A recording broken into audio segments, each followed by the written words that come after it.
صاحب یہ بتائیے گا کہ کسی آدمی کے جنازے میں جو لوگ شریک ہوتے ہیں ان لوگوں کی تعداد اس بات کا تعین کرتی ہے کہ وہ شخص جنتی ہے یا دوزخ میں جائے گا؟ جنت اور دوزخ کے بارے میں قرآن اپنا فیصلہ سنا چکا ہے. اس کی بنیاد آپ کے ایمان و عمل پر ہے.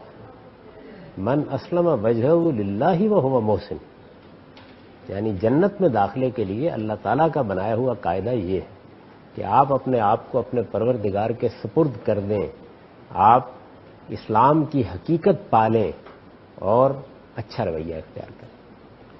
دوسری جگہ تفصیل بھی کر دی ہے، سچا ایمان، آخرت پر یقین اور عمل صالح، یہ ہے جنت پہ جانے کا راستہ.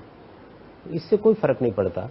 ہو سکتا ہے کہ ایک آخری درجے کے بدکماش شخص کے جنازے میں لاکھوں لوگ موجود، تو آپ کا خیال یہ ہے کہ اس نے لوگوں کو لوٹا، اس نے ان کو مارا، اس نے ان کے ساتھ زیادتی کی، وہ سب ختم ہو جائے گی اور لوگوں کی تعداد گن کے اس کو جنت میں بھیج دیا جائے گا. تو اس وجہ سے قرآن مجید کی روشنی نہیں مانتی اس کو.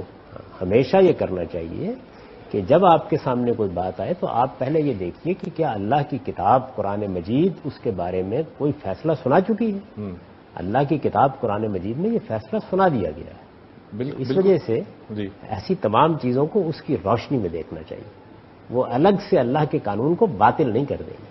بالکل اسی طرح سے کچھ خاص اوقات ہیں یا کچھ خاص مقامات ہیں، اگر وہاں پہ کوئی شخص فوت ہو جاتا ہے ان خاص مقامات پر یا کسی خاص اوقات میں، مثال کے طور پہ لیلۃ القدر ہے، اس طرح کی جو راتیں ہیں، تو ایسی صورت میں بھی اس کا تعین ہم نہیں کر سکتے. یہی بات ہے بالکل اسی طرح سے ہی. بالکل، یعنی ہمیں کیا حق ہے اس طرح کی باتیں کہنے کا؟ اللہ تعالیٰ کسی بندے کے ساتھ کیا معاملہ کرنے والے ہیں. خوشگمان رہنا چاہیے ہمیں. وہ تو ہر صاحب ایمان کے بارے میں خوشگمان رہنا چاہیے، اور اچھے آدمی کے بارے میں خوشگمان رہنا چاہیے. ہمیں ایک علی الاطلاق حکم دیا گیا ہے کہ اجتنبوا کثیرا من الظن ان بعض الظن اسم، یعنی آدمی کو زیادہ گمان کرنے سے بچنا چاہیے، اس لیے کہ اس میں حق تلفی کا امکان ہوتا ہے. ٹھیک ہے. تو یہ ہمیشہ متنبع رہنا چاہیے کہ ہمارا کام لوگوں کے بارے میں اچھی رائے قائم کرنا ہے. یعنی کوئی بری رائے قائم کرنے کے لیے تو بہت دلائل چاہیے ہوتے ہیں، اس کی وجہ بھی بتانی چاہیے. ہمیں کیا تکلیف ہے کہ ہم لوگوں کے بارے میں یہ فیصلے کریں کہ وہ جنت میں جائیں گے جہنم میں جائیں گے. ہمارا کام یہ ہے کہ ہم دنیا میں ان کے بارے میں اچھا رویہ اختیار کریں، ان کے حقوق ادا کریں، ان کے ساتھ کوئی زیادتی نہ کریں. یہ ہمیں تعلیم دی گئی ہے. تو اس بنیاد پر ہم ربط رکھیں گے، تعلق رکھیں گے. باقی اللہ کیا فیصلے کرتا ہے اس نے خود اپنی کتاب میں واضح کر دیا ہے کہ میرے فیصلوں کی بنیاد ایمان اور اچھا عمل ہے.